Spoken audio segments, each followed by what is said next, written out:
you know, the truth about Lincoln, like others, and I'm going to read something interesting from LaRouche on this, is that these were great historic figures. And they didn't come out of nowhere. Like if you went to this movie, you would think that Lincoln came from nowhere. And of course, he is respected. He's a practical politician. He bought votes, but for a good reason. And of course, he was committed to the 13th Amendment, which is what the whole movie is about. Now, it's true he was committed to the 13th Amendment. He also saw it from a very strategic standpoint. That was the amendment that, as most people know, abolished slavery. Now, there's a point in that Lincoln wanted to, first of all, abolish slavery. The Emancipation Proclamation didn't do that. That was the step in the direction, but as Lincoln knew, that was an action under conditions of war. Okay, and so he took advantage of that to make the statement. But he wanted, by the end of the war, the abolition of slavery. And he wanted that also as a basis for reconstructing the nation.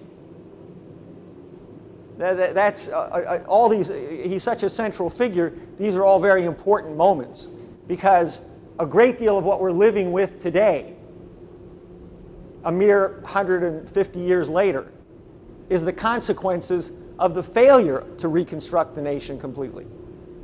Well, a lot of what FDR's problems was, of course, the Southern Democrats, because the South was never really reconstructed. Yeah, with the death of Lincoln, and then with the 1876 Compromise, the South was allowed to go back to a version of oppression of black people and poor whites and so on and so forth. We never had a real reconstruction. Now that goes to a very important point, because going from the Jackson period, why are we going back 180 years? To the Jackson period. You know, Jackson was the president from 29 to 37. And indeed, the Second National Bank is not completely shut down until about 34, 35. And then we get some other things, and you'll see.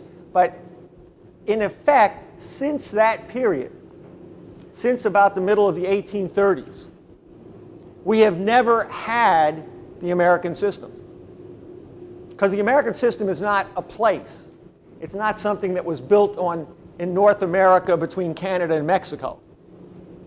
The American system is a very particular scientific conception of human economic reproduction, of human economic development.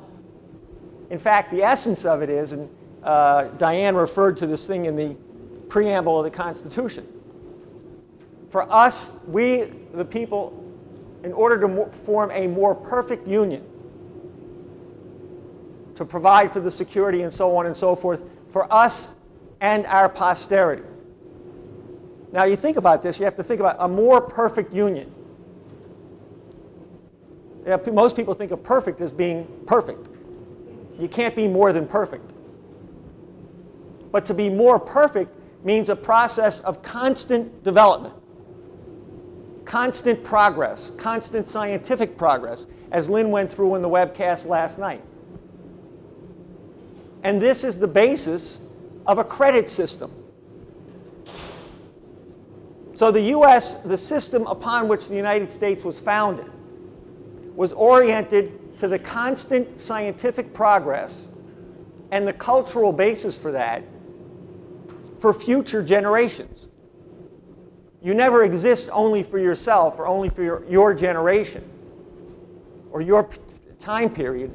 You exist as a human being to create for future generations the potential for ongoing progress and upgrading of the potential for creativity of each and every human being and as many of them as we can produce. And that's how we reproduce as a species. We don't reproduce ourselves simply biologically. We reproduce ourselves by creating the conditions for ongoing human development. And as Lynn has said recently, this means out into the solar system and existing in a way that we've never existed before. Our minds might have to work a little differently if we're dealing with all of the planets, the entirety of the solar system, and perhaps beyond. For example, some people may have thought it was funny when Lynn talked about the galactic effect. I mean, that's pretty far away, maybe. Well, here's an interesting point. The Oort cloud, which is the cloud of debris outside of the planets, and actually beyond even that, towards the end of what they call the heliopause, there's a mass of debris out of which at least some of the comets are formed. And something pushes one of these pieces of debris out of the Oort cloud such that it's swept into the attractive forces of the inner solar system. Now, of course, what bumps them out of their orbits? What bumps them out of this cloud? Well, it certainly becomes the case that other parts of the galaxy are now not that far away. There are stars and activity close enough that this may be, and as the solar system moves through the galaxy, there are changes in the effects on the solar system. Now, some of you may recall, I think back in the mid-1990s, the Schumacher-Levy comet pounded into Jupiter. Some of these times these comets on their way through the solar system get caught by something. And in this case, it caused an event which was one of the largest events recorded of this type in human history. So what happens if a comet comes barreling toward the planet Earth, or even the near vicinity, let alone asteroids? But this is the galactic. So we have to think about a kind of extension of ourselves and what this means for the way we have to think and what kind of scientists we need, what kind of language we need, and so forth. Well, in a certain sense, the American system is built and considered to be able to deal with these kinds of problems. For example, think about the exploration of North America done by Lewis and Clark, the expansion of the United States into a continental nation, which was the conception of John Quincy Adams. And Adams conceived of doing this by developing relations with the rest of the continent and other nations. It wasn't conquest. For example, he negotiated the Canadian-US border. He negotiated over Florida. And he opposed the Mexican War because he opposed expansion by military means. So the American system was conceived of as an actual, not just patriotic term, but it was a unique economic system within which the nation state had sovereignty over the currency, over credit, and it had a way of organizing the credit of the United States to the internal improvements, the infrastructure, the expansion, the educational facilities, and so on and so forth. That was what the National Bank was supposed to do. The National Bank's mission was outlined by the Congress under Article 1, Section 8. It was effectively a private bank, but it was run under these auspices. And the idea was that the revenues of the United States would be used through the bank to initiate credit to prescribed kinds of activity: infrastructure, education, agriculture, so on and so forth. Now, credit is not money. That is, again, I refer you to what Lynn had to say last night. But the real money doesn't do anything. The basis of a financier's speculative economy is the idea that you put money somewhere and you make it grow. How do you make it grow? Well, effectively, you place monetary bets that somehow the monetary value of your financial piece of paper will go up. And somehow that creates something in the economy. Now, some of these guys will argue, well, but that covers your risk and you invest it, but it doesn't happen. Because the quickest way to make money grow is to speculate on it. It's a lot big, you know, if you want to build a surge barrier to protect Battery Park from a surge due to a hurricane, or a double surge, because some of the surge came down from the Connecticut through the East River and so on and so forth. If you don't have barriers, these rivers, the narrowing of the rivers actually makes the storm surge worse. So you don't invest in that, not just because it isn't profitable, it takes too long. It might take you 10 or 15 years to build it, to pass it, to get it through, to make it functional. Most decent investment takes a little while. You don't build a highway even, let alone a rail system. Doesn't get built overnight. And it's worth noting, so you don't, people aren't going to invest money in that if all your purpose is to make money develop, make money grow in value. What is credit? Credit might not have that much to do with actual money. People may get disappointed. It's not your credit card. Okay? Credit is something that's issued to the credit of somebody. In other words, it's the belief that they will produce something of value for the economy as a whole. And over the time that it takes to produce it, a certain amount of currency will be uttered by the federal government, by the Congress, to allow for the transfer of goods, the exchange of goods. It's based on two things. Time. It takes time to build something, and as that time goes on, materials and labor has to be paid for. And growth. Some improvement in the productivity of the economy and the division of labor. Because there's a division of labor, you're not going to just have a barter system. We're no longer at the point where 90% of the population have small farms and they can exchange apples for wheat and so on and so forth. Now that was the American system. We had internal improvements. We had the Erie Canal. Under John Quincy Adams, in the short term that he was able to serve, from 25 to 29, we built the Chesapeake and Ohio Canal. We began the rail systems. The beginning of some of the rail systems began in the late 1820s. The Baltimore and Ohio was begun in 1828, completed in 1837. The Reading Railroad. Now these were all done by state bonds and federal credit through the national banks. The biggest explosion of development in the United States was under John Quincy Adams and some of the follow-up. It began really with the Monroe administration, but Adams was the Secretary of State and had a big role in it after the War of 1812, the second victory over the British, and they brought in a new manager of the National Bank.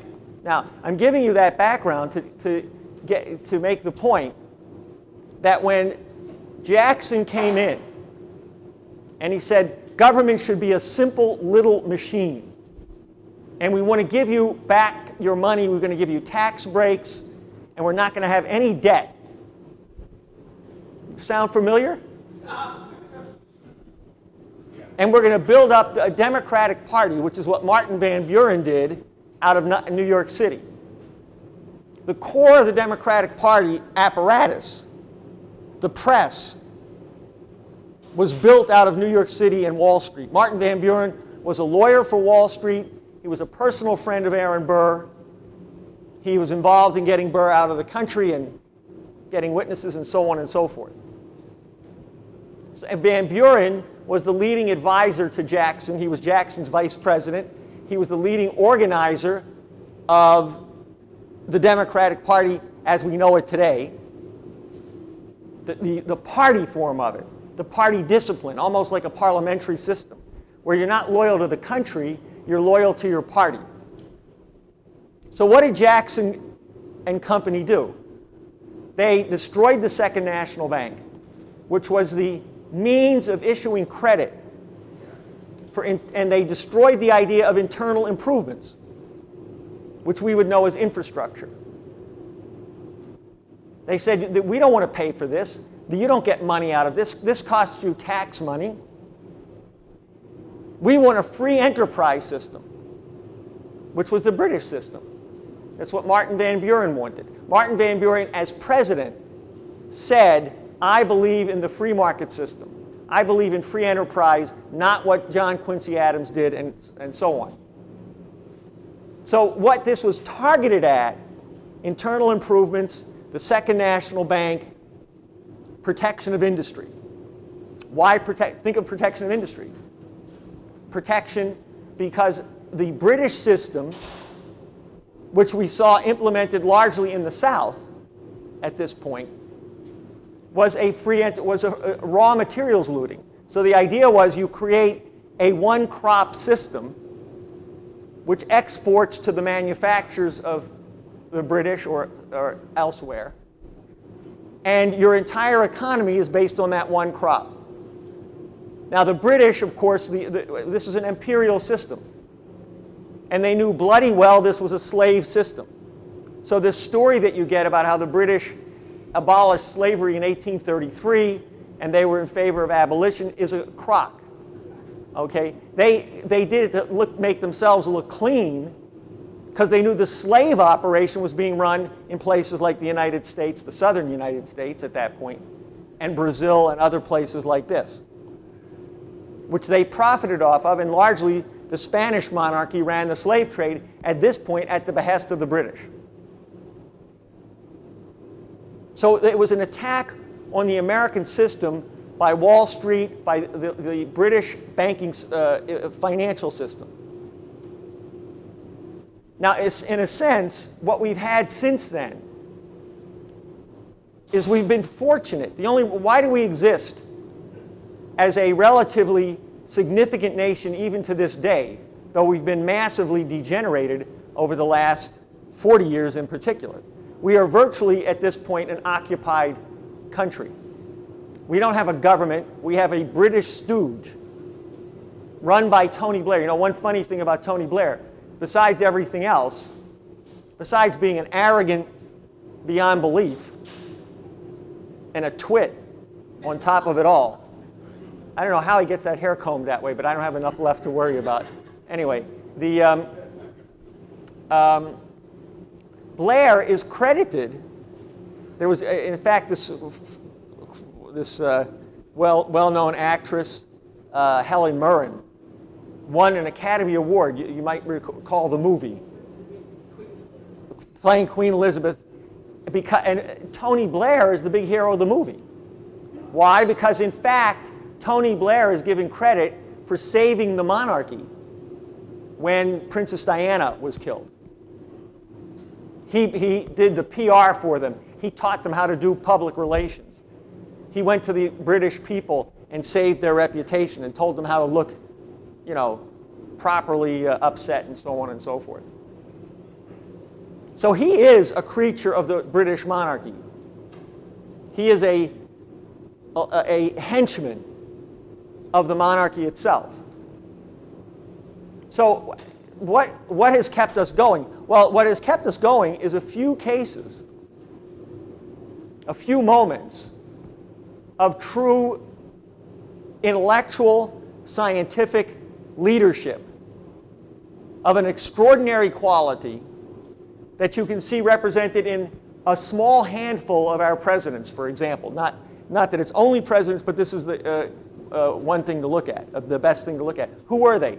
Abraham Lincoln, who saved the country from defeat in the Civil War, from being broken up, and the British wanted us broken up.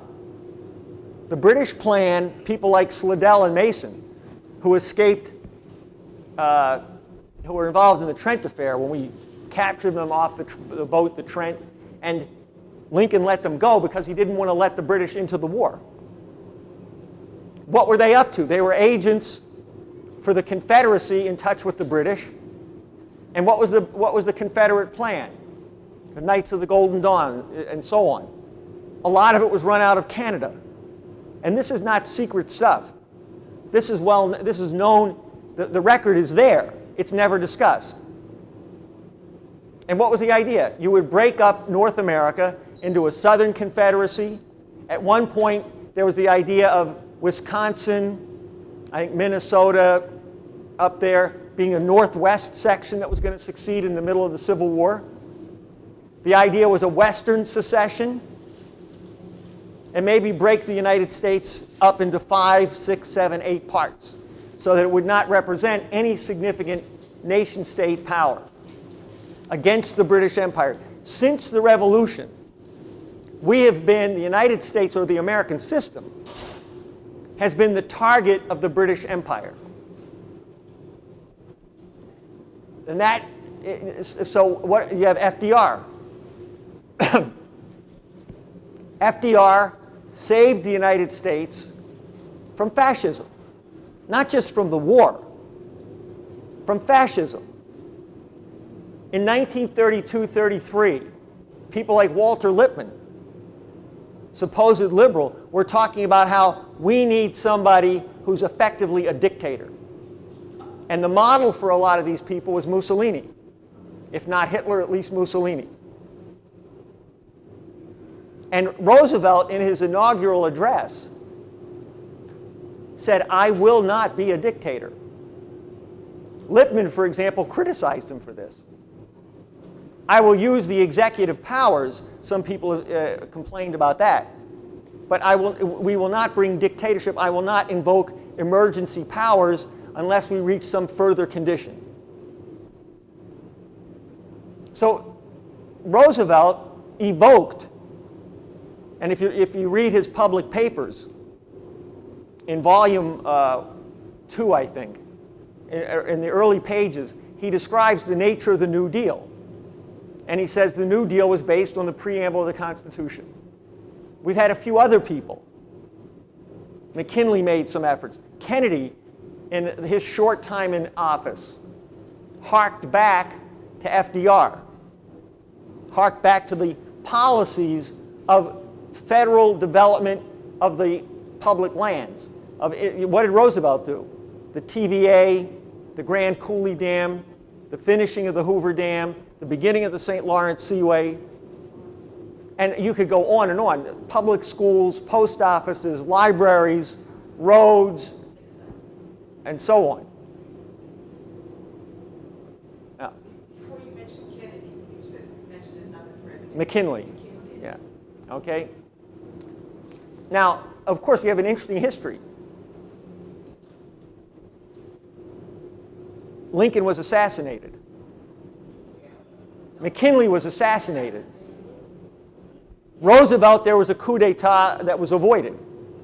Kennedy was assassinated. And there are a number of other cases, and I think in the case of that are at least questionable as to what really happened. Harrison, who only served for about 40 days.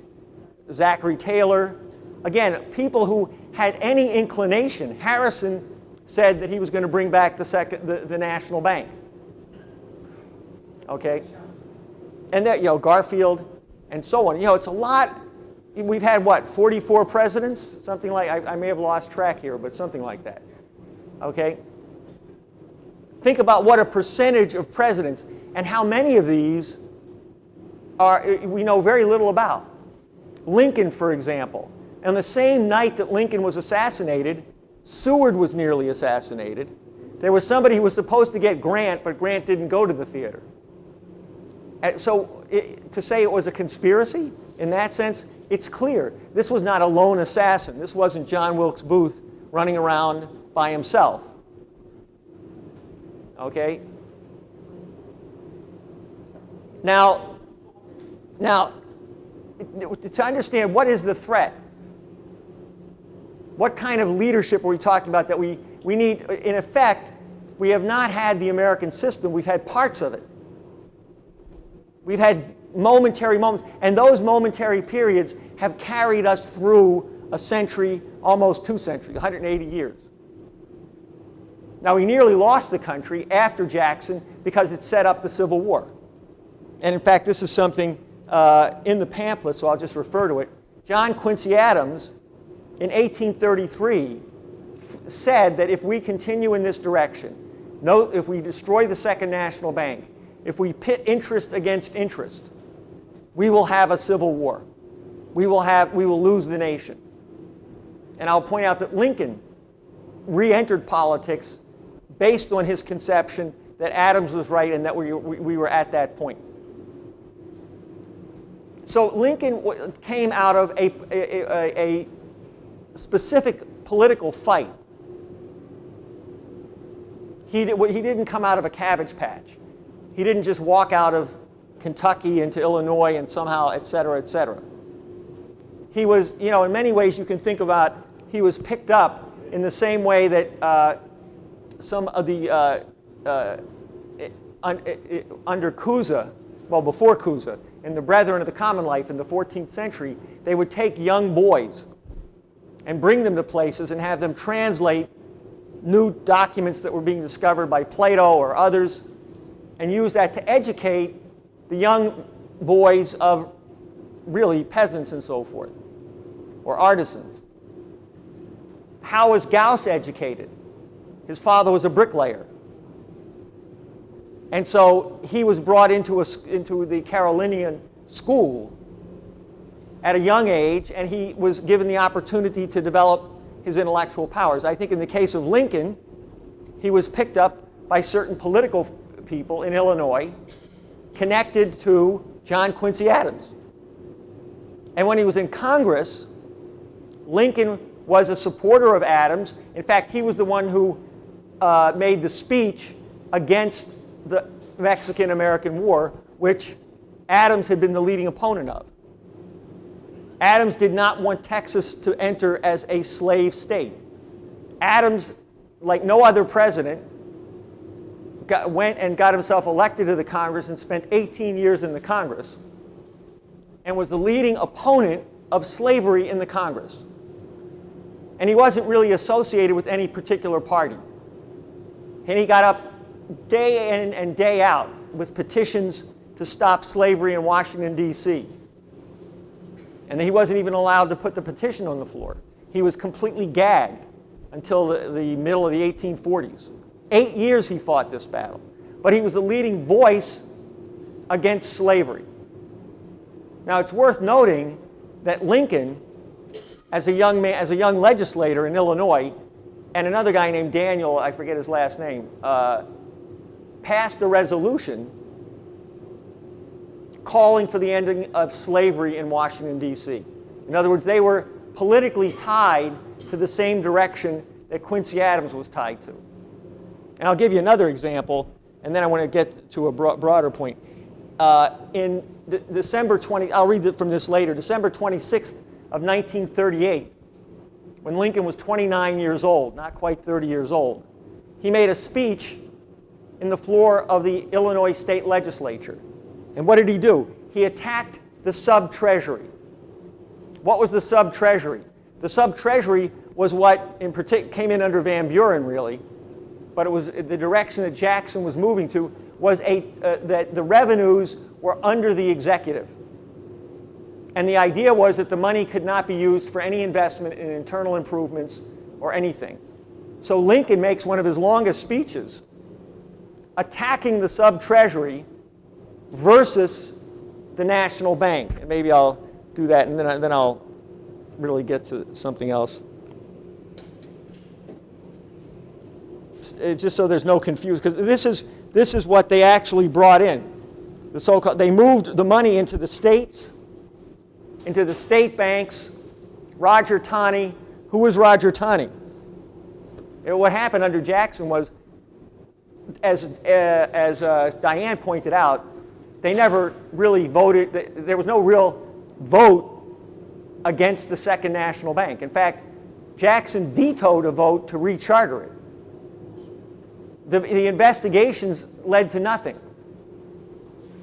What did they do? Ultimately, and in fact, his own treasurer, a guy named, I think his name was McLean, he told his treasurer to take the money out of the Second National Bank and put it somewhere else, and McLean refused to do it. So what happened? He brought in Roger Taney to be the Secretary of the Treasury for a short period of time. Who was Roger Taney? Roger Taney was an eastern shore of Maryland plantation family who supported the British during the War of 1812. And his greatest claim to fame, well, it gets worse. His greatest claim to fame was that he wrote the decision in Dred Scott, which said explicitly by Taney in the decision that African Americans are not human beings. And that's not an exaggeration. So this is the guy who took the money out of the Second National Bank and put it into the state banks, including a state bank that he made a killing off of, that he had an interest in. Anyway, what did Lincoln say? It's a long speech, so I'm just going to give you a thing. Well, of the sub-treasury then, as contrasted with the national bank, for the before enumerated purposes, I lay down the following propositions, to wit.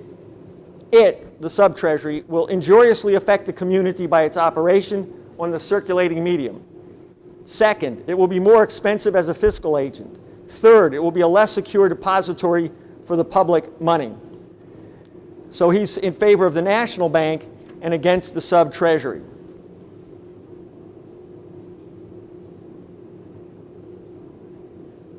He will attempt to answer the proposition that the sub-treasury would be more expensive than a national bank as a fiscal agent of the government. And then he goes on to the constitutionality. He said that the larger number of the signers of the Declaration and the framers of the Constitution who were in the Congress of 1791 have decided upon their oaths that such a bank is constitutional. We have also shown the votes of Congress have more often been in favor of that than against its constitutionality. We have shown that the Supreme Court has solemnly decided that such a bank is constitutional.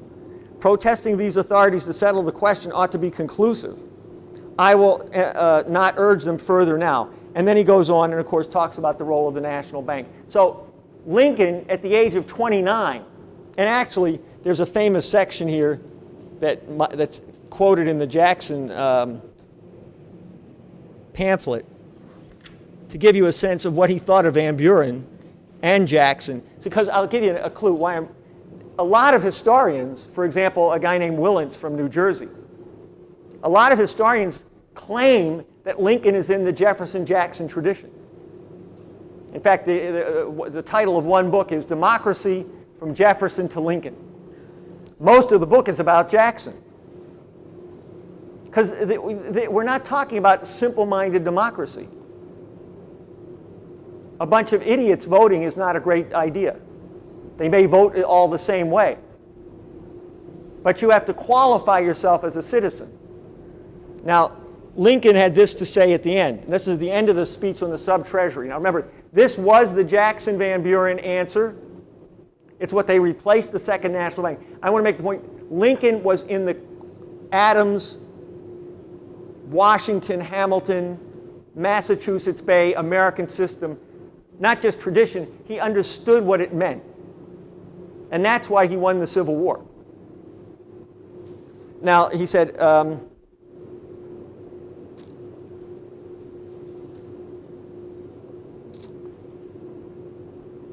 okay, Mr. Lamborn refers to the late elections in the states, and from their results confidently predicts that every state in the Union will vote for Mr. Van Buren at the next presidential election.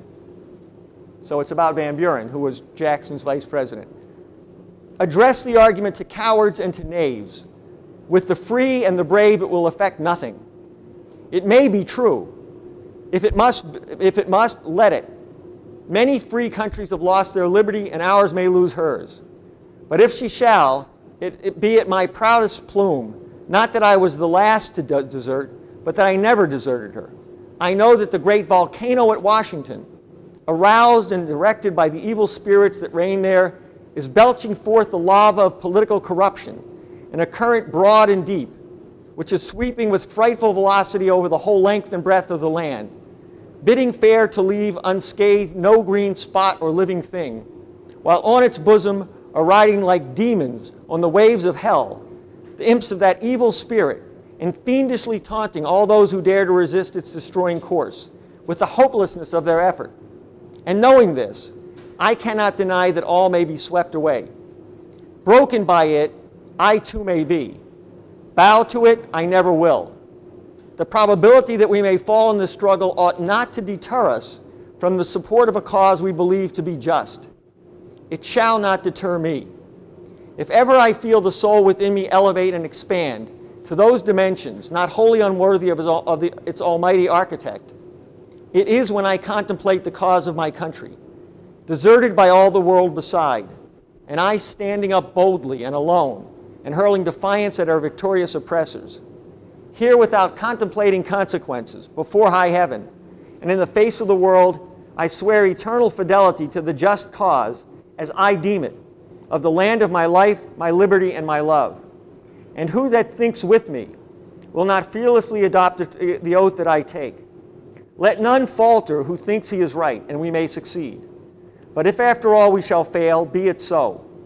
We still shall have the proud consolation of saying to our consciences and to the departed shade of our country's freedom that the cause approved of our judgment and adored of our hearts in disaster, in chains, in torture, in death, we never faltered in defending. Now that's his view of Jackson and Van Buren and what they mean as against what he stood for at the age of 29. So, this was no country yokel. It is true he had a little formal education. You can also even hear in the way even at that age, though later it was better, the way he studied Shakespeare. He was a student of Shakespeare. In the 1,500 days that he was president of the United States, he saw at least 100 dramas. And I think about 40 of them were Shakespearean. In fact, one of his best friends was John Wilkes Booth's brother. Well, he wasn't a best friend, but he went to the theater with him, a world-famous actor, considered the greatest American Shakespearean actor. So this is Lincoln. Now, I think in that, I'll come to some other things on it. In that context, and to realize that he's consciously picking up the banner of the American system. As he said, famously said, I don't know if Diane quoted this, famously said, he was asked about his program when he was in the state legislature. And he said, my program is short and sweet like the old ladies' dance. The National Bank, internal improvements, and tariffs. And that's what he did as president. Remember, and this goes back to this thing about the movie and whatnot, he in the midst of the Civil War, he began the Transcontinental Railroad. Agriculture and mining schools across the country were developed by land grants from the Lincoln administration during the war. The U.S. rail system overall expanded by more than double or triple. There were advances in locomotives. Public schools, and so on. Universities or agriculture. A lot of like places like Texas A&M and Iowa A&M and so on and so forth. These are agriculture and mining schools. The whole idea began with Lincoln. So his idea was a vast expansion of science, and I'll give you another example of that in a few minutes. Now, Lynn said something in an interview, this goes back a few years, which I want to read to people, because I think it takes it at another level. Let me get the right quote.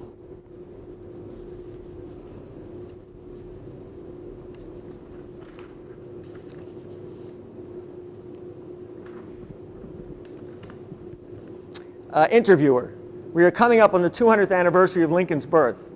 So this is back in 2009. And Lynn, when you were speaking of the question of leadership, clearly Lincoln understood the principle of poetry. LaRouche, well, all great thinkers, Franklin Roosevelt in his own way also. Any person who is a great person has a sense of poetic expression, and it is classical music poetic expression. This is obviously the case with Abraham Lincoln, and it was also the case largely with Franklin Roosevelt. Franklin Roosevelt's cadences, his manner of speaking, the way he formulated ideas were an essential part of his power as a leader, just as Lincoln more significantly, of course, But Roosevelt had much the same tradition. But always it's an attempt to convey real ideas. And in this time, the problem is we live in a period of complete sophistry. Like Lincoln, for example. You had people who actually could express ideas. And you had great music and great composers to develop the ability to express ideas. Express them, yes, in a persuasive way, because that's important, but also to get people to suddenly see a vision of an idea. It's what the great poet does, and the great musician does, the great composer. And so from Lynn's standpoint, and you see this in a few rare people, great political leadership is not like what we talk about with politicians. Great political leadership is statecraft. And as Schiller says, the highest form of art is freedom, statecraft. This kind of development. And this is what motivated, moved Lincoln's conception of justice, Lincoln's conception of fairness. He was able to learn. He was able to develop. He was able to use that development in understanding of the American system. Even as a young man, and what happened to Lincoln? Look, you have to understand, a lot of people throw a lot of things around about a guy like Lincoln. He was really a racist. His wife was actually not his wife. He was a slave owner. Then when you press them on the point, they'll say, well, no, but his wife was a slave owner. Then it turns out his wife's family were slave owners, and they were from Kentucky, but that was his wife's family. That wasn't Lincoln. That wasn't his wife. So, the idea that he was a racist. Lincoln himself says, his view is based on the Declaration of Independence. All men are created equal. He sometimes had his doubts that the races could get along. He had his doubts that white people could handle it. He also had his doubts that the slaves would want to live with the people who enslaved them. These things raised questions in his mind. But he had no question that slavery was an evil and that the nation could not survive. He says in the famous House Divided speech, a nation of a divided house cannot survive. But he knew even more fundamentally that a nation that was slave, and that was the whole issue. And people like Lincoln, their whole point was to do it constitutionally. So the main fights were over Washington, D.C. Why? Because it was under federal control. Therefore, the federal government could change the law in Washington, D.C., which is why Adams used that as an example.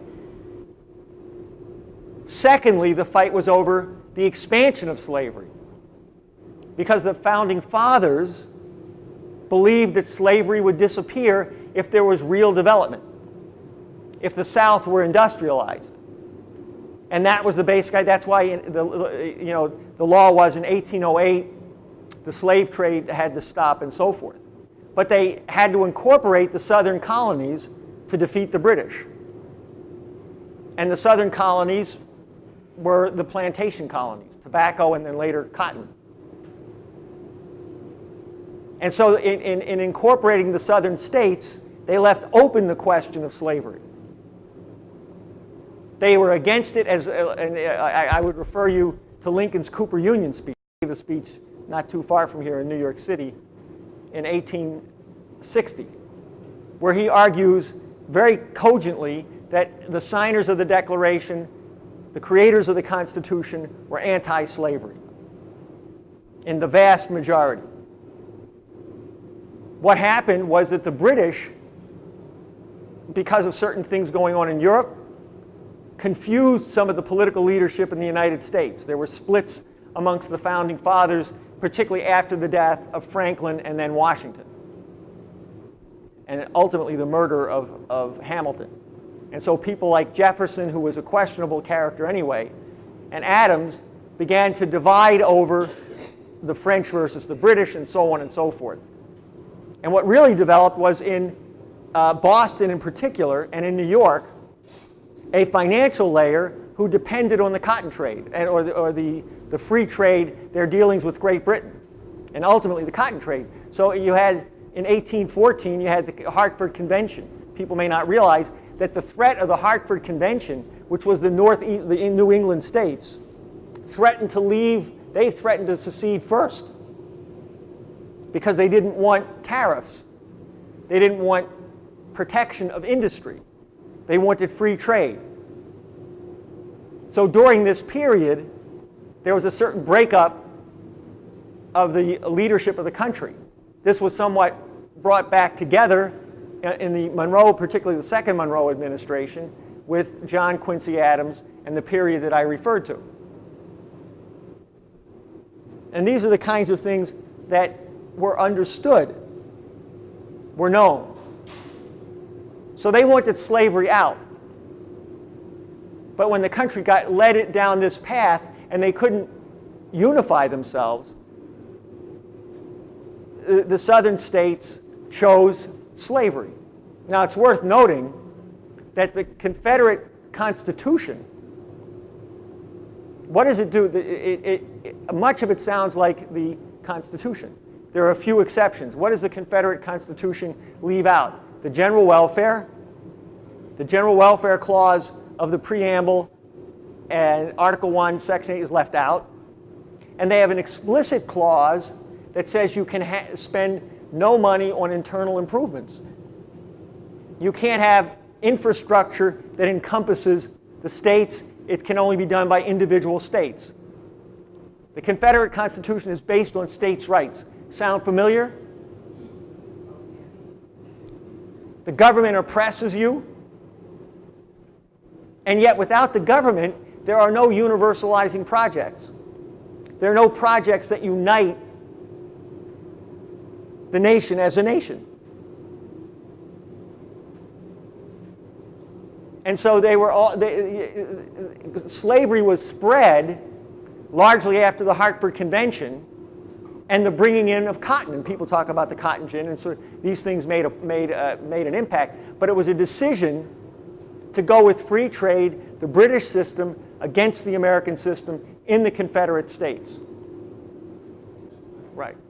Even states that try to do things within the state. For example, one thing that happened in Illinois, somewhat modeled on the idea, Lincoln led a group of state legislators who passed a number of bond issues to develop the internal rail system in the state of Illinois. Canals, rails, massive project. It failed because of the crash in 1837. And actually, it didn't totally fail, but during the period of 39, 40, 41, 42, it blew out and it was not completed.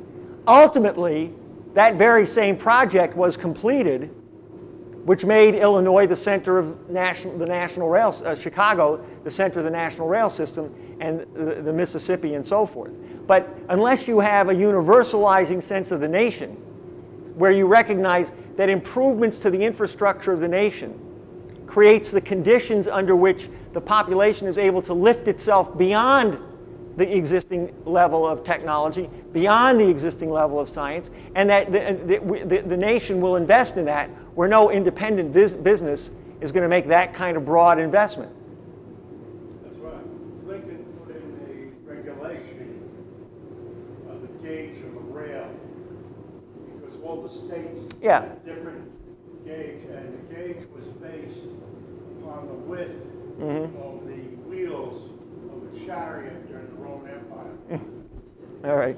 But the important thing is making the gauges the same.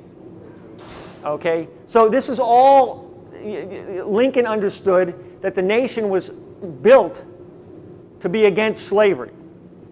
Therefore, the extension of slavery into the West would destroy the nation. Would turn, as he said, we will either be all slave or all free, but not half and half or 2/3 and 1/3 or anything like that. Now consider what Lincoln was. Lincoln, his conception of law as a lawyer was based on a Platonic conception of law. In fact, he writes explicitly something that most people would not a tribute to a lawyer today, you know, because what are lawyers famous for today? They can defend anybody. They can make an argument for anything. They can be a prosecutor or a defense attorney for the same guy. We're hired guns. I've heard lawyers say that. Okay? Lincoln argues exactly the opposite. He would never take a case where he didn't believe in the case of the person he was defending or otherwise. He said you can't do that. Because in any proper sense, the law, justice is a pursuit of truth. And if you know something isn't true, then you can't defend it. And Lincoln says, because look, let me make a point. The abolitionists were a British operation. Many well-intended people were part of it, got sucked into it. But what was the abolitionist line? We should have nothing to do with the slave states. It besmirches our honor. So we should secede from the South. Yeah. People like William Lloyd Garrison, yes. Not every abolitionist, but this is the way the thing worked. And they were closely tied in to the abolition societies in Great Britain. They were financed from Great Britain. And the idea was to split it, to take somebody like Lincoln and get him caught between the two sides. And Lincoln said, no, because let's face it, if you're an abolitionist and you say you want the end of slavery, then you must want the Union to stay together, because if the Union is divided, then we will have slavery. The South will be slave.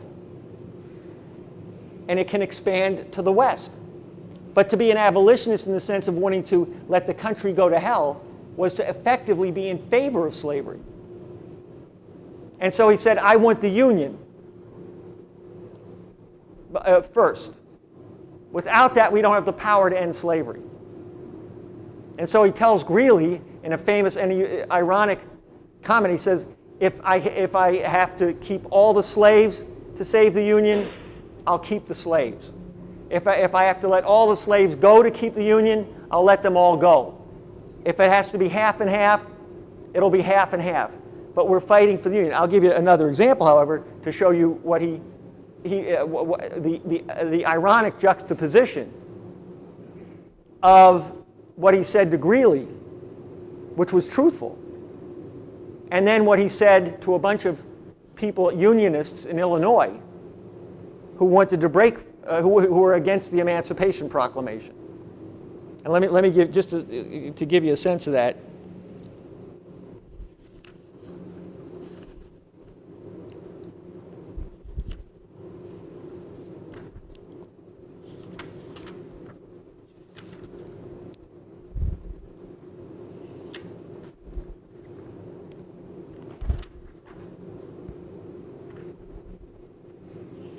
All right.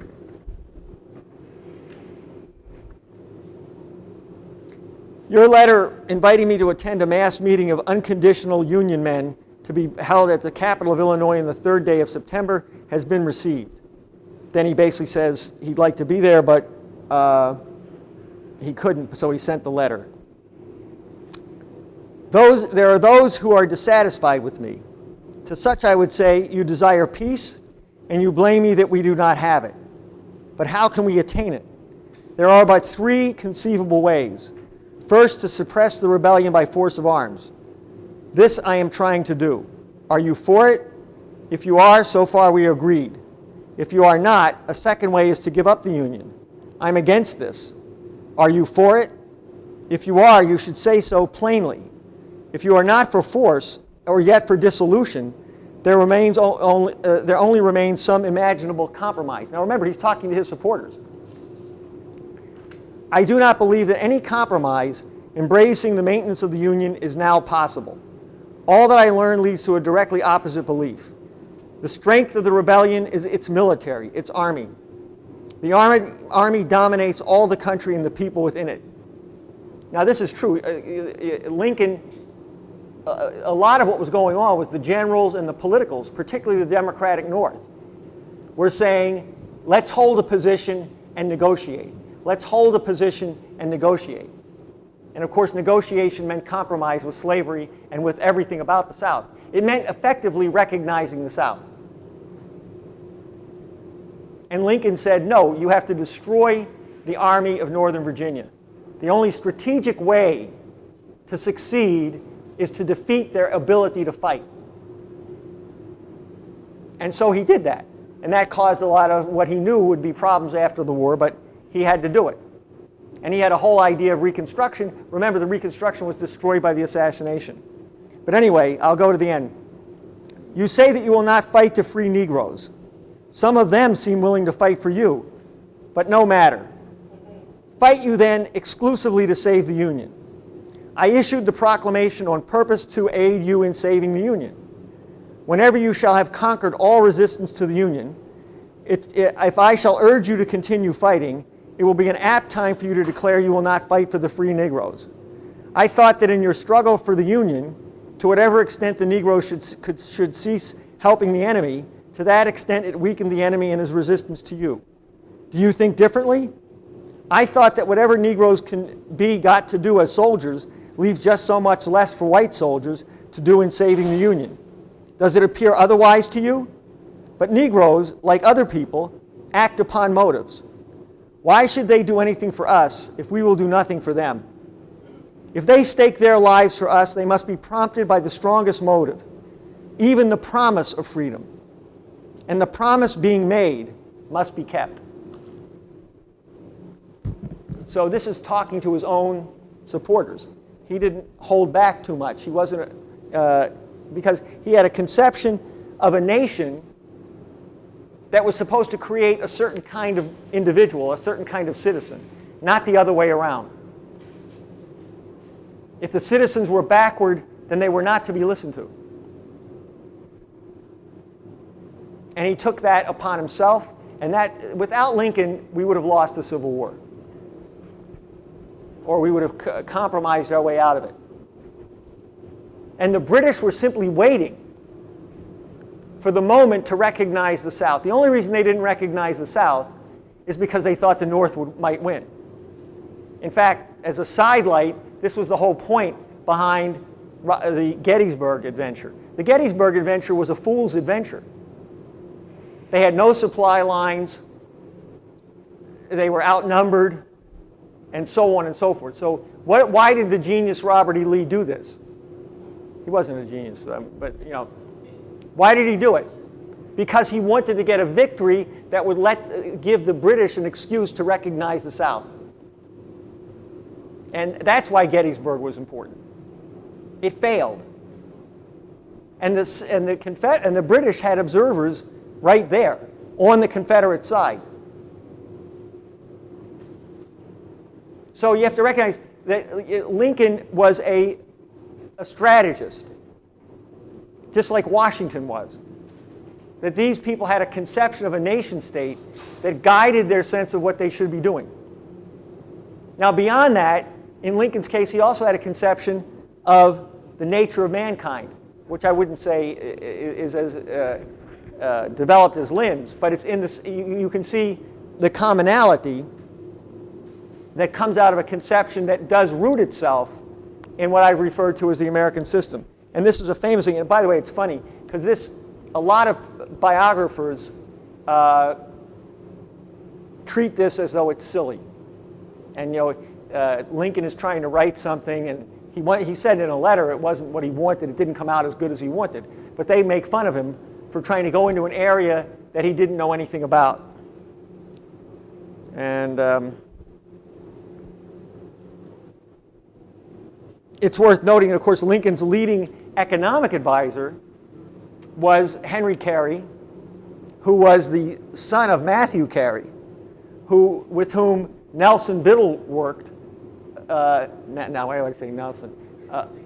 Nicholas Biddle, who was the head of the Second National Bank, worked on the Pennsylvania Society for the Improvement of Manufactures, which was moved from Massachusetts to Pennsylvania, as Lynn went through it some last night. But it was Biddle, Matthew Carey, then you have Henry Carey, and Henry Carey was the economist who was the leading advisor on economic policy, in particular, the American system versus the British system, which he wrote about on numerous occasions. But anyway, Lincoln has a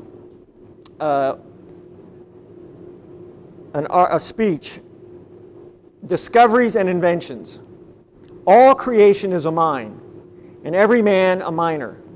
The whole earth and all within it, upon it, and round about it, including himself, in his physical, moral, and intellectual nature, and his susceptibilities, are the infinite various leads from which man, from the first, was to dig out his destiny. In the beginning, the mine was unopened, and the miners stood naked and knowledgeless upon it.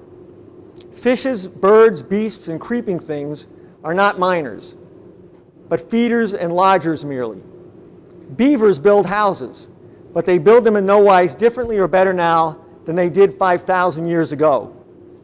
Ants and honeybees provide food for winter, but just in the same way they did when Solomon referred the sluggard to them as patterns of prudence. Man is not the only animal who labors, but he is the only one who improves his workmanship. This improvement he effects by discoveries and innovations. And then he goes on from that to say the first improvement was clothing and so on and so forth. And then he begins to talk about the development of technology. And he's got a history that's somewhat of the time. But what was his conception?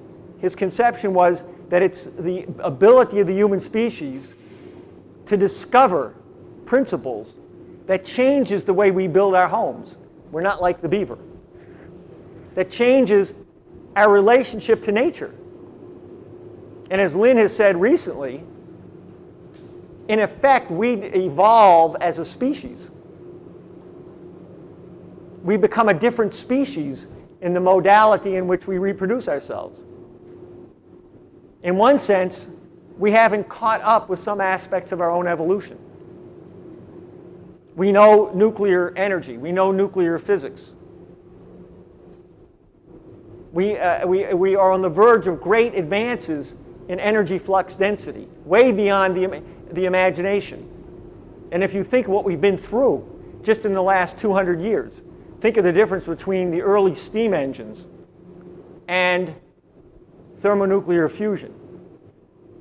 These are leaps of orders of magnitude way beyond the previous couple million years of human existence. We're now on the verge of another orders of magnitude change. And therefore, we as a species, in terms of our thinking about how the way the universe works, have to get beyond the limitations of the planet or sense perception and move beyond this to something where we understand that it's universal principles that guide the universe. And this allows us to improve our power over the universe. It allows us to expand our species. And it gives us what Lynn has referred to as a quality of species immortality. As individuals, we're not immortal. That may upset people, but it's just the way it is, at least for now. But as a species, we have a unique character. Animal species always go extinct. See, the greens are crazy. They really are just completely, a lot of what's believed today is completely, it wasn't, you couldn't have done this in the 19th century to somebody like Lincoln or the people around him. Growth is bad. Okay, a species goes extinct, human beings did it. And since we dominate the planet, every species that goes extinct because of us. Now, of course, the problem is species went extinct way before we got here. Millions of them went extinct. Most species that have existed on this planet have gone extinct or will go extinct because they don't change, or they're unable to change with respect to changes that go on all the time. The planet changed before human beings got here. There were periods of global warming. In fact, how many people know what is believed to be the warmest period on the planet? At least in the last billion or so years. Yeah, it was about 60 about 65 to 70 million years ago, right after the extinction of right before the extinction of the dinosaurs. The average temperature was 84 degrees, and God knows what was going on. And actually, it's a period where there's a development of a lot of mammals. Global warming, forget it. People don't know what they're talking about. But it's all used to create an environment against scientific progress. One of the things that's happened, and you look at the British monarchy. Look at they love to breed horses. Okay, and they did, and the Queen, right? All right, all this breeding, genetics. My theory is that the reason Kate Middleton has such bad morning sickness is who knows what's inside.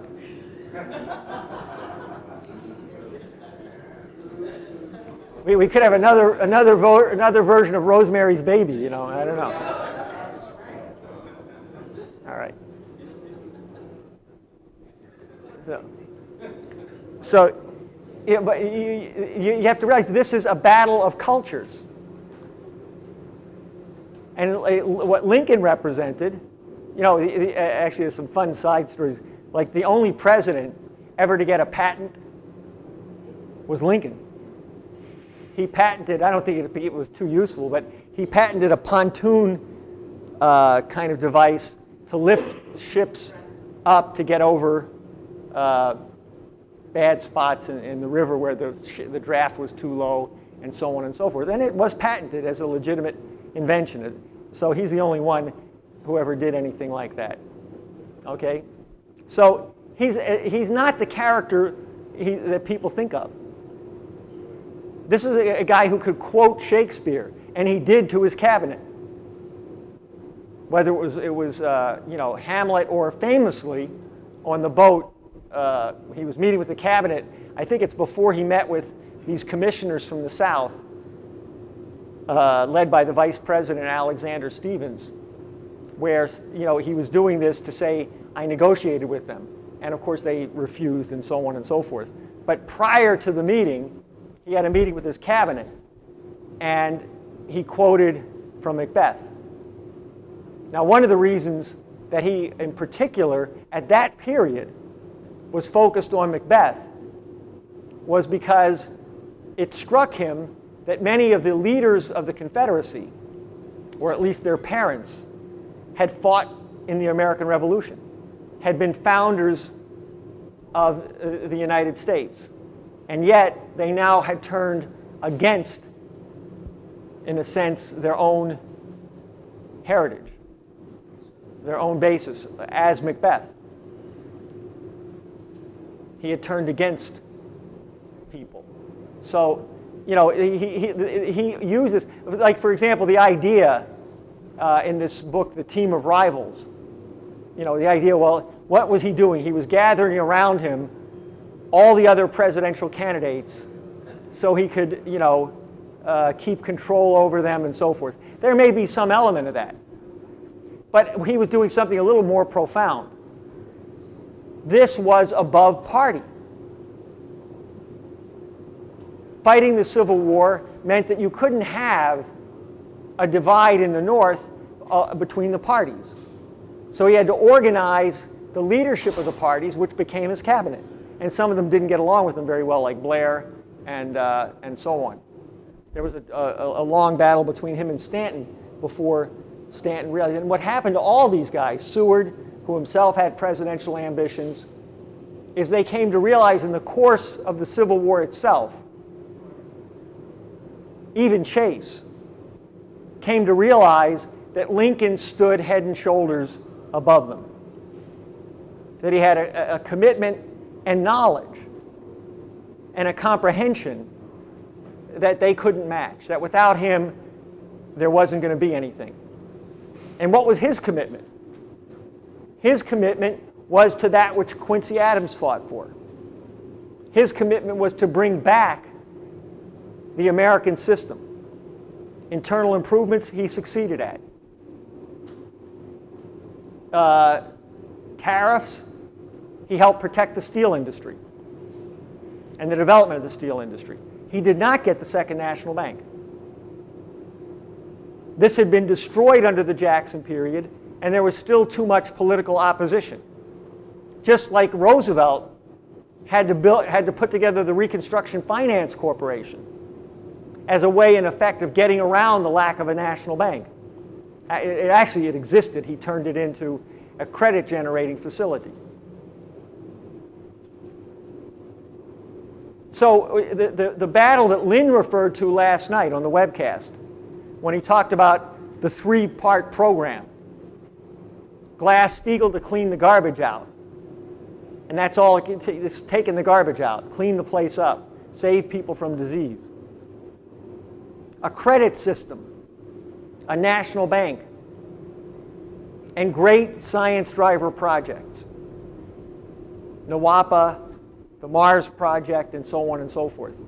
This is exactly what would be today's version, upgraded and so forth, of what was done by Hamilton, of what John Quincy Adams did, of what was at least hegemonic in the country up until the Jackson period. Remember what Washington said about parties. Faction. Madison said the same thing. Factional sectarian strife will destroy the nation. You can have parties to discuss ideas, but once you get to the point where people vote out of loyalty to the party instead of what they believe is right for the nation, then you lose the nation. In fact, there's a good little section from Quincy Adams on this.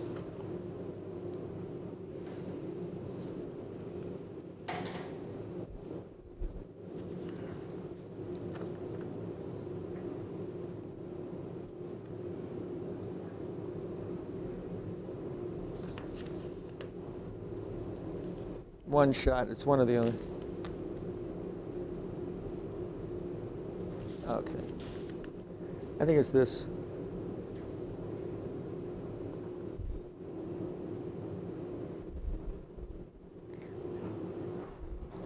Connected with the other, he's talking about Jackson's inaugural speech, where this is where he talks about the government is a simple machine, it's only to defend you. We want to give you, connected with other effective recommendations to abandon all further purposes of national internal improvement and all future revenues from public lands, with the hand of ruin raised against credit and currency, in the denunciations of the Bank of the United States, and at the root of all, the proclamation of the principle that the wealthy landholders, or in other words, the slaveholding planters of the South, constitute the best part of the national population. They can perceive nothing other than a complete system of future government for this union directly tending to its dissolution.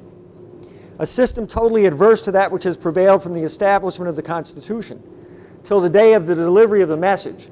A system altogether sectional in its character, wasteful of the property of the nation, destructive to its commerce, withering to its future improvement, blasting to the manufacturers and agriculture of 2/3 of the states, and looking in its ultimate results to the sacrifice of labor of the free to pamper with bloated profits of the owners of the slave. So this is what he saw as the outcome of sectionalism, of private over the nation, of the party system, and so on. And this is exactly what Lincoln saw. And this is what Lincoln, what you have to recognize is he was assassinated. He had a conception of reconstructing the nation. He had a conception of the spread of internal improvements. He was clear, he knew what the British problem was, and so on. Now I'm going to give you a good example of what I mean by the poetic quality. You know, one of the big stories that comes up is who wrote the end of the first inaugural address? Lincoln gave it, and many people want to argue that Seward wrote it. Now Seward had a decent. In fact, the woman who one thing you got to watch about the movie, Doris Kearns Goodwin, first of all, loves Obama. Now that doesn't mean everything. Yeah. A big supporter of Obama. Secondly, she has, while she has a lot of interesting stuff in the biography, it's all oriented to he was a practical politician, a team of rivals. You know, she does have material on his Shakespeare more than I've seen in many other places. But she's also tries to sort of argue that Seward was, in some ways, the man behind Lincoln, even though Seward himself admits that despite his doubts in the beginning, Lincoln was the key figure. In fact, so let me just give you something interesting. Also, it's a good study in the difference between a poetic and less than poetic expression of an idea. This is the end of the first inaugural, which you'll recognize.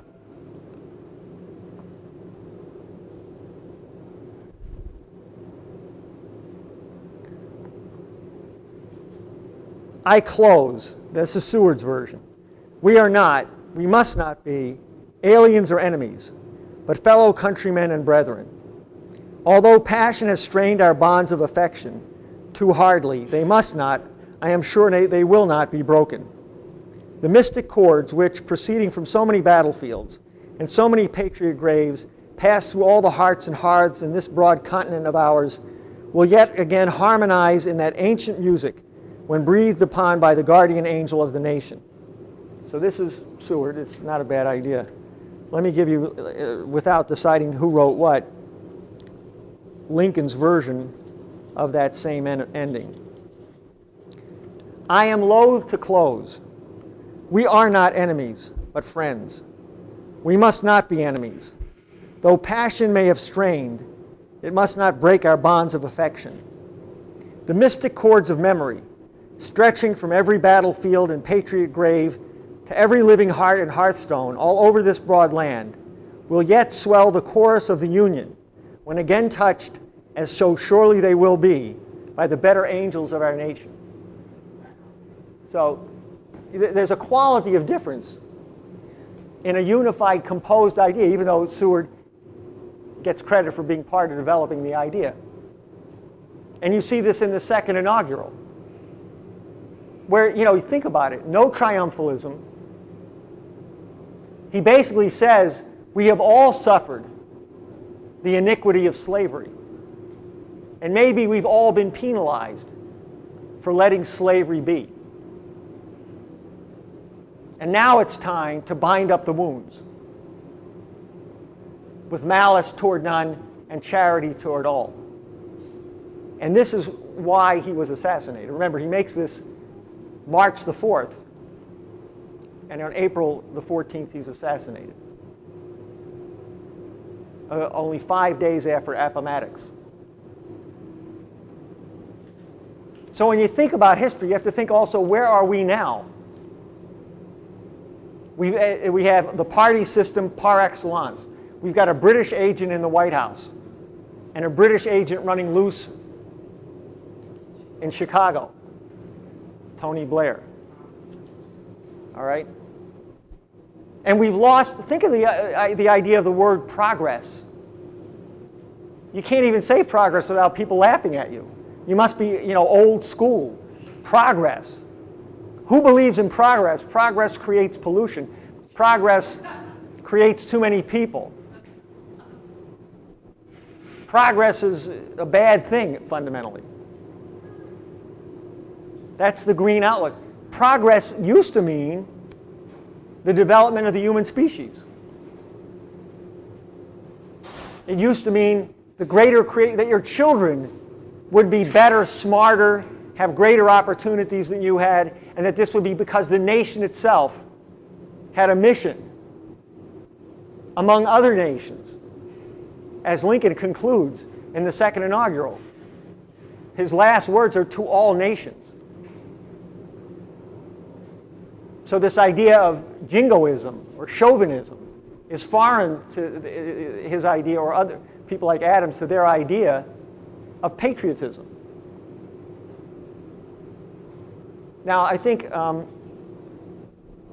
I'll, even if my reading isn't that great, because I also want to, it's useful to continually kind of, I hope, if you reflect a little bit, shock people out of, or at least realize that the shibboleths, free enterprise, capitalism, we're a capitalist country, we're a free enterprise country. We have to bail out Wall Street because it's the capital of Wall Street that runs the nation. The only thing in the nation too big to fail is Wall Street. Even the nation isn't too big to fail. But Wall Street, that's because, that's what we are. We have, Lincoln has an address before he's the president. And I'm not going to read the whole thing, but I'll read you a section of it, which is very explicit on the nature of the United States.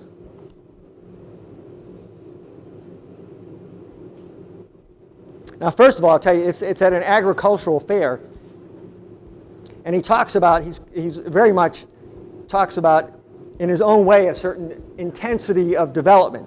It is to be hoped that the steam plow will be finally successful. And he talks about thorough cultivation.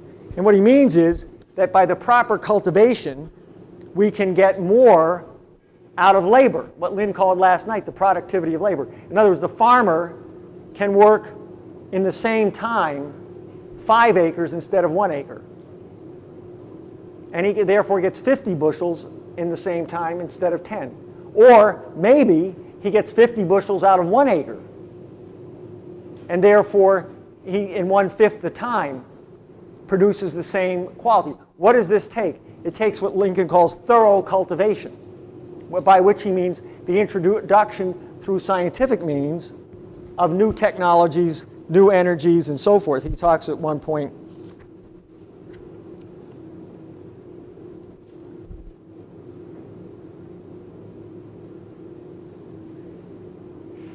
in all this, book learning is available. A capacity and taste for reading gives access to whatever has already been discovered by others.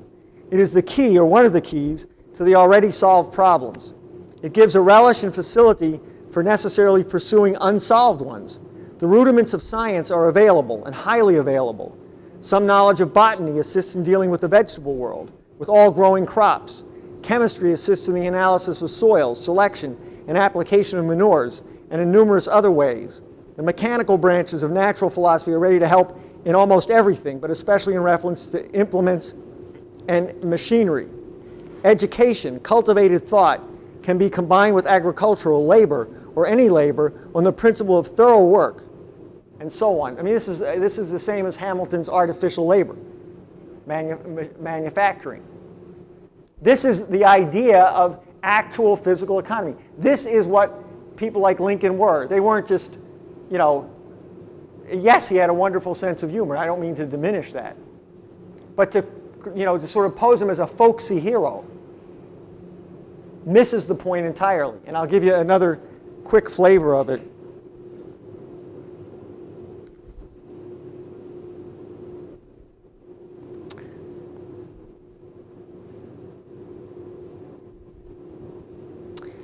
The world has agreed that labor is the source from which human wants are mainly supplied. There is no dispute upon this point. From this point, however, men immediately diverge. Much disputation is maintained as to the best way of applying and controlling the labor element. By some, it is assumed that labor is available only in connection with capital, that nobody labors unless somebody else owning capital somehow, by use of that capital, induces him to do it. Having assumed this, they proceed to consider whether it is best that capital shall hire laborers and thus induce them to work by their own consent, or buy them and drive them to it without their consent. Having provided so far, they naturally conclude that all laborers are necessarily either hired or slaves. They further assume that whoever is once a hired laborer is fatally fixed in that condition for life, and thence again that his condition is as bad as or worse than that of a slave. This is the mudsill theory, basically the theory that people come out of the mud. But another class of reasoners hold the opinion that there is no such relation between capital and labor, as assumed, and that there is no such thing as a free man being fatally fixed for life. In the condition of a hired laborer, that both these assumptions are false, and all inferences from them groundless. They hold that labor is prior to and independent of capital, that in fact capital is the fruit of labor, and could never have existed if labor had not first existed, that labor can exist without capital, but that capital never have existed without labor. Hence, they hold labor as superior, greatly the superior of capital. And from the rest of the context, it's clear that that's what Lincoln thinks. Now, how many people could say that today and not get run out of a university? And this is what he believed. Right? It's not socialism. He believes in private property and so forth. But his view is that the development of the productive powers of labor is the source of development and the sign of development. That otherwise capital goes obsolete. In real terms, you want to have more and more capital and a higher rate of attrition, which represents scientific and technological advance. In fact, the mudsill theory assumed that labor and education are incompatible, and any practical combination of them impossible. According to that theory, a blind horse upon a treadmill is a perfect illustration of what a laborer should be. All the better for being blind that he could not tread out of place or kick understandingly. According to that theory, the education of laborers is not only useless, but pernicious and dangerous. In fact, it is in some sort deemed a misfortune that laborers should have heads at all. These same heads are regarded as explosive material, only to be safely kept in damp places, as far as possible from that peculiar sort of fire which ignites them. A Yankee who could invent a strong-handed man without a head would receive the everlasting gratitude of the mudsill advocates. But free labor says no. Free labor argues that as the author of man makes every individual with one head and one pair of hands, it was probably intended that heads and hands should cooperate as friends, and that that particular head should direct and control that particular pair of hands. And but then he says, and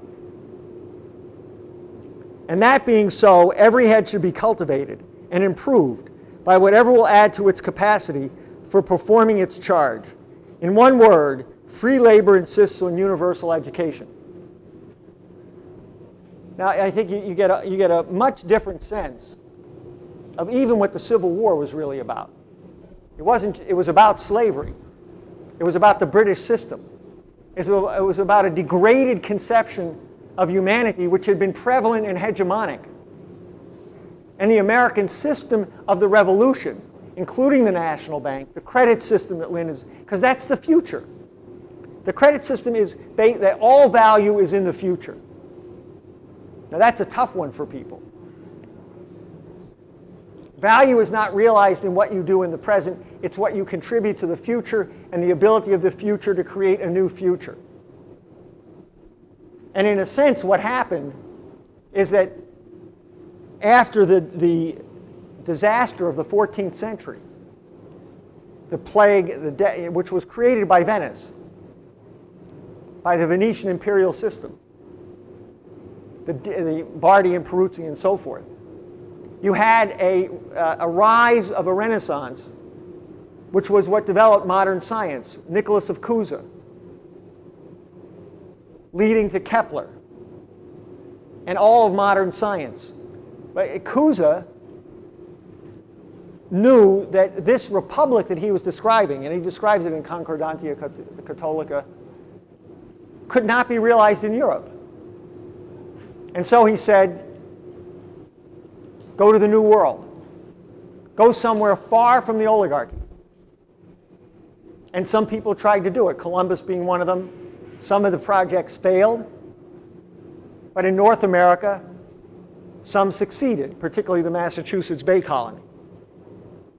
And this was Cusa's idea of a republic against an oligarchy founded in North America, which ultimately led to the American Revolution.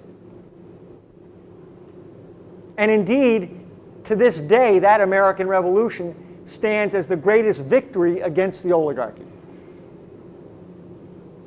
That's what makes the Jackson period so important. That's what makes understanding what has allowed us to progress since then. And we've had large periods of regression, and now we're about to lose everything. 40 years of basically increasing monetarist, speculative, financial empire ruling much of the globe. There's opposition. And indeed, as this comes to an existential point, there will be more opposition.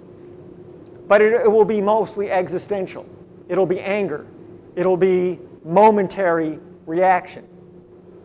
And what it needs is leadership, just as the American Revolution was based on leadership, just as Cusa led the process, just as John Quincy Adams virtually created the nation, knowing what the American system was, just as Lincoln stood on that.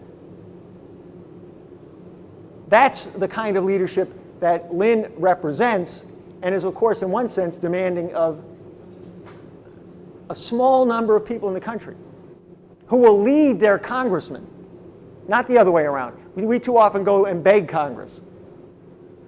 Please, you have the power. No, they don't, because they don't have the brains. They might have some power, but they don't have the brains. And so you have to lead them. And you'll find others, and you will find individuals in the Congress who, as you take them as individuals, are not so bad. But when they get thrown into the Congress and the party system, if they stand up, they suffer the consequences. We have to give them a sense that they will be backed up. Because if they follow us, we will back them up.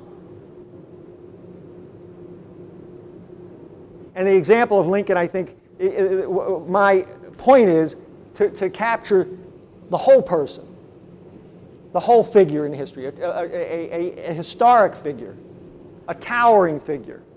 And that's why if you wanted to do something about Lincoln, it would have to be a great epic tragedy, or epic drama, and not a slice of life, even if it's a nice slice of life. And we should understand what leadership really is.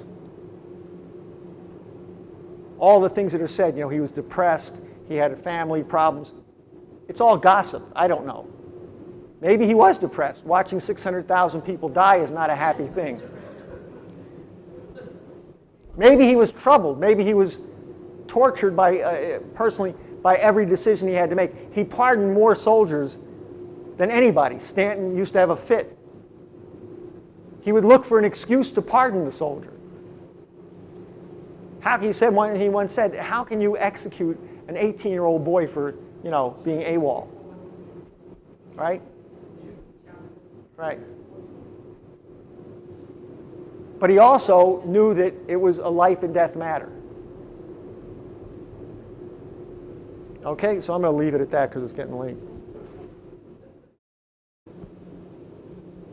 And this is the basis of a credit system.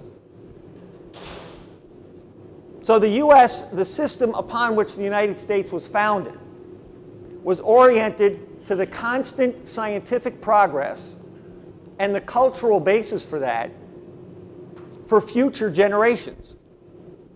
You never exist only for yourself or only for your generation or your time period. You exist as a human being to create for future generations the potential for ongoing progress and upgrading of the potential for creativity of each and every human being and as many of them as we can produce. And that's how we reproduce as a species. We don't reproduce ourselves simply biologically. We reproduce ourselves by creating the conditions for ongoing human development. And as Lynn has said recently, this means out into the solar system and existing in a way that we've never existed before. Our minds might have to work a little differently if we're dealing with all of the planets, the entirety of the solar system, and perhaps beyond. For example, some people may have thought it was funny when Lynn talked about the galactic effect. I mean, that's pretty far away, maybe. Well, here's an interesting point.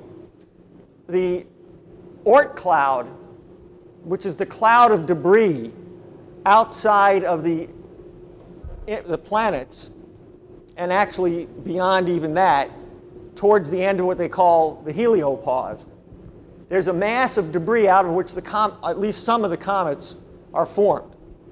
It's something pushes one of these pieces of debris out of the Oort cloud such that it's swept into the attractive forces of the inner solar system. Now, of course, what bumps them out of their orbits? What bumps them out of this cloud? Well, it certainly becomes the case that other parts of the galaxy are now not that far away. There are stars and activity close enough that this may be, and as the solar system moves through the galaxy, there are changes in the effects on the solar system. Now, you know, some of you may recall, I think back in the mid-1990s, the Schumacher-Levy comet pounded into Jupiter. Some of these times these comets on their way through the solar system get caught by something.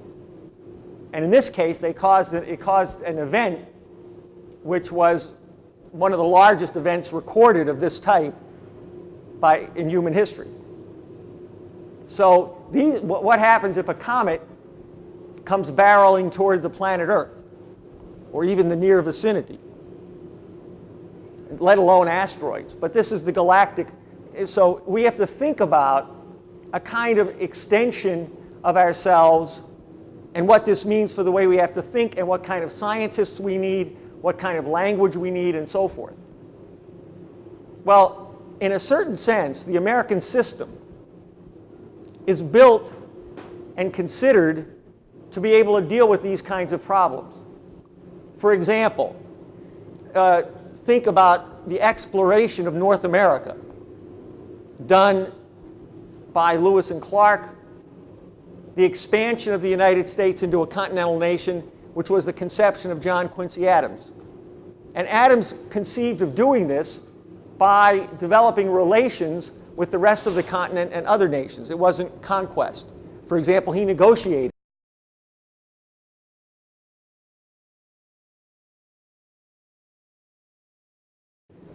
You know, the truth about Lincoln, like others, and I'm going to read something interesting from LaRouche on this, is that these were great historic figures. And they didn't come out of nowhere. Like if you went to this movie, you would think that Lincoln came from nowhere.